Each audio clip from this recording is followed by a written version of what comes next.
శుక్లాంబరధరం విష్ణుం శశివర్ణం చతుర్భుజం ప్రసన్నవదనం ధ్యాయేత్ సర్వవిఘ్నోపశాంతయే.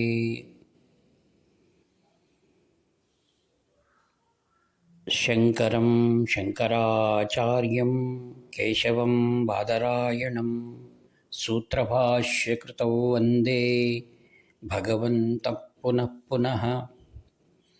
అపార కరుణా సింధుం జ్ఞానదం శాంతరూపిణం శ్రీచంద్రశేఖర గురుం ప్రణతోస్మి ముదాన్వహం. దేవే దేహే చ దేశే చ భక్త్యారోగ్యసుఖప్రదం బుధపామర సంసేవ్యం తం శ్రీజయేంద్రం నమామ్యహం. నమామః శంకరాన్ వాక్యవిజయేంద్ర సరస్వతీం శ్రీగురుం శిష్టమార్గానునేతారం సన్మతిప్రదం సర్వమంగళమాంగళ్యే శివే సర్వార్థసాధికే శరణ్యే త్రయంబకే దేవి నారాయణి నమోస్తుతే. ఆత్మీయ మిత్రులందరికీ కూడా వందనాలు. మానవుడు పరమ పవిత్రమైనటువంటి జన్మను పొందిన తర్వాత తన యొక్క పూర్వజన్మ సుకృతలం వలన ఏ ఏ కర్మలు అతనిక్కడ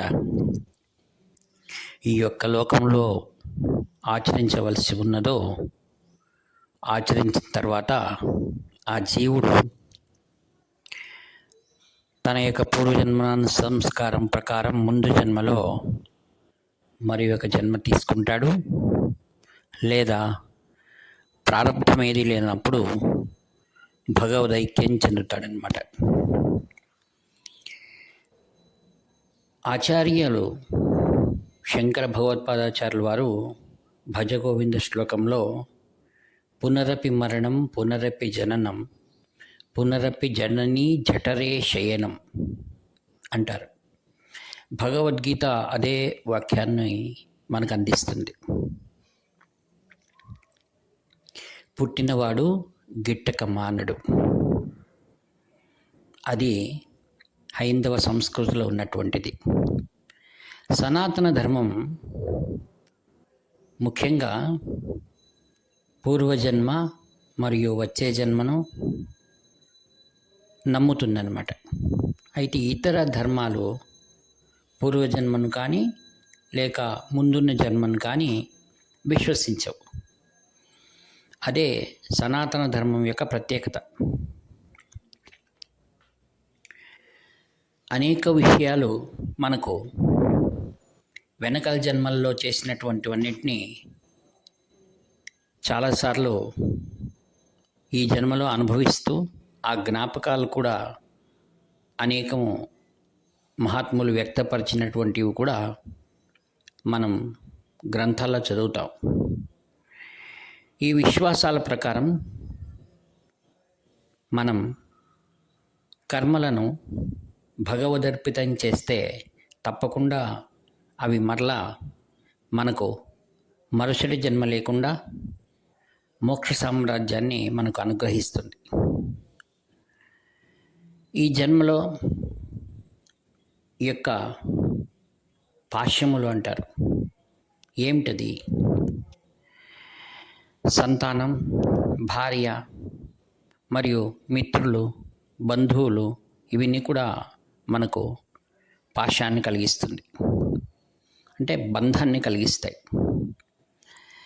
వారు వెళ్ళిపోయినప్పుడు మనకు తీరని వ్యథ కూడా కలిగిస్తాయి. ఇది సర్వసామాన్యం. గొప్ప గొప్ప మహారాజులు కానివ్వండి, లేక మహాత్ములు కానివ్వండి, ఎవరైనా సరే ఆ దుఃఖాన్ని అనుభవించాలని భగవన్ నిర్ణయమై ఉంటే తప్పక వారు అనుభవిస్తారు. ఉదాహరణకు శ్రీమద్ రామాయణంలో పుత్రశోకాన్ని భరించలేక దశరథుడు దేహత్యాగం చేశారు. అలానే వశిష్ఠ మహర్షి కూడా తన 99 మంది కుమారులను పోగొట్టుకున్న తర్వాత ఆ యొక్క పుత్రశోకాన్ని భరించలేక శ్రీకాళహస్తి క్షేత్రానికి వచ్చి దివ్యమైన తపస్సు చేస్తారు. అప్పుడు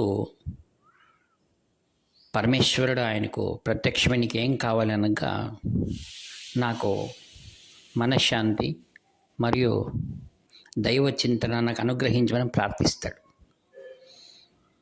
అంటే బ్రహ్మజ్ఞాని అయిన వారికి కూడా ఇలాంటి అనుబంధాలు తప్పవు అని దీని ద్వారా మనం గ్రహిస్తాం.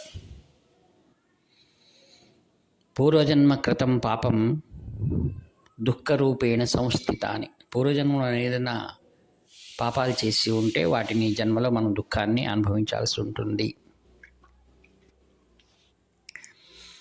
కాంచి కామకోటి పరమాచార్య స్వాముల వారు తన దగ్గర వచ్చినటువంటి భక్తులు ఎవరైతే ఉంటారో వాళ్లకు ముందు దిశానిర్దేశం చేసి వారిని సన్మార్గంలో పెడుతూ ఉంటారు.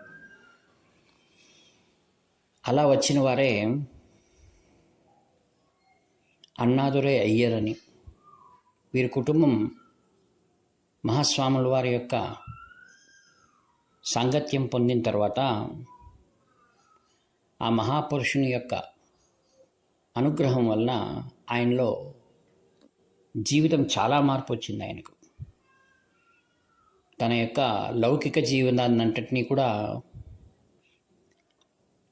కొద్దిగా మార్పు చేసుకుంటూ చివరిగా ఆయన మహాస్వాముల వారి యొక్క సంపూర్ణ శరణాగతి పొంది దివ్య అనుగ్రహాన్ని పొందాడు. ఆయన చేస్తున్నది వకీలు వృత్తి. మంచి సంపాదన ఉన్న రోజుల్లోనే ఆయన దానికి స్వస్తి పలికారు. గొప్ప జమీందారు వంశం, ఎన్నో ఎకరాలను వేద రక్షణ నిధికి ఆయన అర్పించారు. తన జీవితం అంతా కూడా మహాస్వాముల వారి దివ్య ఆదేశాలతో వేద సముద్ధరణ కోసం దేశమంతటి ఉన్నటువంటి అనేక వేద పండితుల జీవన సరిచేయాలనే ఉద్దేశంతో అందరి దగ్గర కూడా చందాలు వసూలు చేసి వేద రక్షణ నిధిని ఆయన స్థాపించారు. మహాస్వాముల వారి దగ్గర ఆయన అనేకమైనటువంటి అద్భుత మహిమలను ఆయన పొందారు. ఆయన సంప్రదాయం ప్రకారం శ్రీ వైష్ణవుడైన మహాస్వాముల వారి దగ్గర ఆయనలో మహావిష్ణువుని దర్శించేటువంటి వాడు. అందుకే మహాస్వాముల వారి కుటుంబ సభ్యులు వచ్చినప్పుడు ప్రత్యేకంగా విష్ణు సహస్రనామం పారాయణ చేయించేవారు. ఆయన వేద పారాయణలు కూడా కొనసాగింపారు. ఆయన 60 ఏళ్ల షష్ఠ్యాబ్ది ముహూర్తంలో 1 మాసం ప్రకారం వేద పారాయణలు జరిగాయి. అంటే ఏ విధంగా ద్వైత అద్వైత విశిష్టాద్వైతం అనేటువంటిది వేదమునకు సంబంధించింది కాదు. అది వారి సంప్రదాయాలు. వేదం జగత్ రక్షకుడైనటువంటి పరమాత్మ యొక్క ఉచ్ఛ్వాస నిశ్వాసముల నుంచి ఆవిర్భవించింది. అది పరమాత్మని శాసనం. అందరూ కూడా వేదాన్ని చదవాల్సిందే. అందరికీ వేదం ఒకటే. ఋగ్వేదం, యజుర్వేదం, సామవేదం, అథర్వణవేదం అందరికీ వారి శాఖల వారిని పఠించాలి.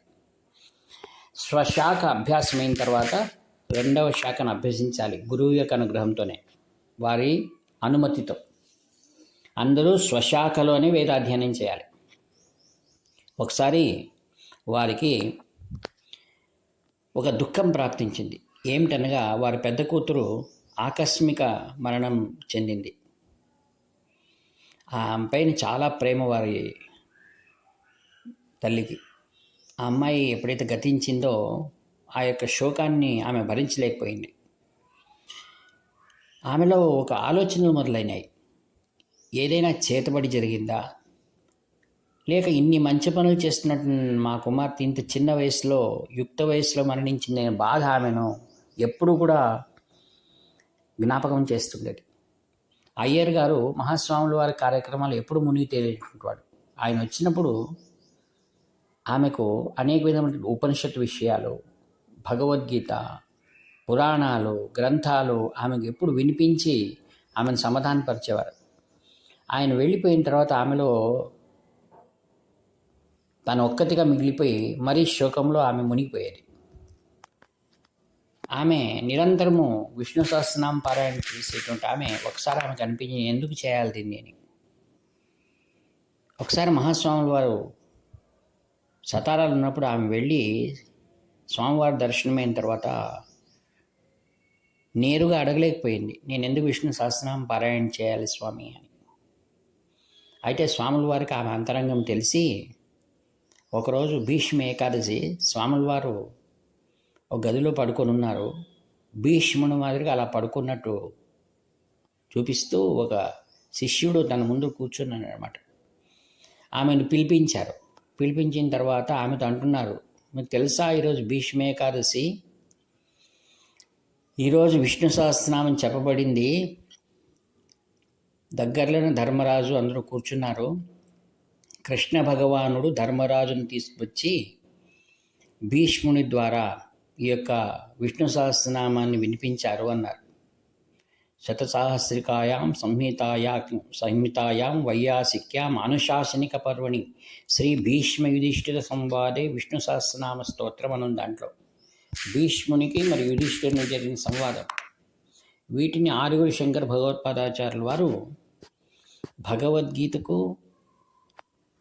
దాన్ని భాష్యం రాశారు. తర్వాత ఈ యొక్క విష్ణు సహస్రనామానికి భాష్యం రాశారు. అదే మహాభారతంలో వచ్చేటువంటి సన్న సుజాతీయం అనేటువంటి ఒక భాగం, దానికి కూడా ఆయన భాష్యం రాశారు. ఇది మహాభారతంలోనూ వస్తాయి. ఇవి మహాభారతాన్ని ఆయన ఇంత చక్కగా ఆయన భాష్యం రాసి మనకు ఈ 3 ఆఖ్యానాలు మనకు తెలుస్తాయి. కావున శంకర పరంపరలో వచ్చినటువంటి మన అద్వైత పీఠం కంచి కామకోటి పీఠం విశేషంగా ఆరుగురు శంకర భగవత్పాదాచార్యులు రచించినటువంటి భాష్యములు మరియు భగవద్గీత విష్ణు సహస్రనామాన్ని ఎప్పుడూ కూడా శిష్యులకు పఠించమని చెప్తూ ఉంటుంది. పూజా సమయంలో అందరూ విశేషంగా పఠిస్తారు.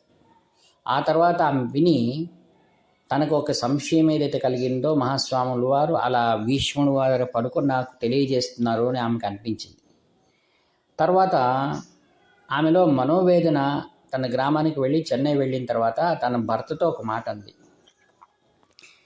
నా కుమార్తెకి ఎవరిని చేతుబడి చేశారా, ఆమె ఏమైనా మంచి లోకాలకే వెళ్ళిందా అని.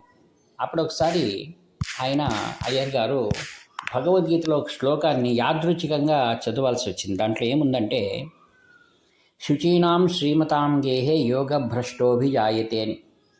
ఎవరైతే యోగభ్రష్టులవుతారో అనగా మధ్యలో ఈ విధంగా అంతరాయంగా తమ జీవితాన్ని పరిసమాప్తి జరుగుతుందో, ఎవరి ప్రాణపక్షిలా ఎగిరిపోతుందో వారు ఎక్కడ చేరుకుంటారు అంటే చక్కటి గూటిని చేరుకుంటారు అని దీని అర్థం.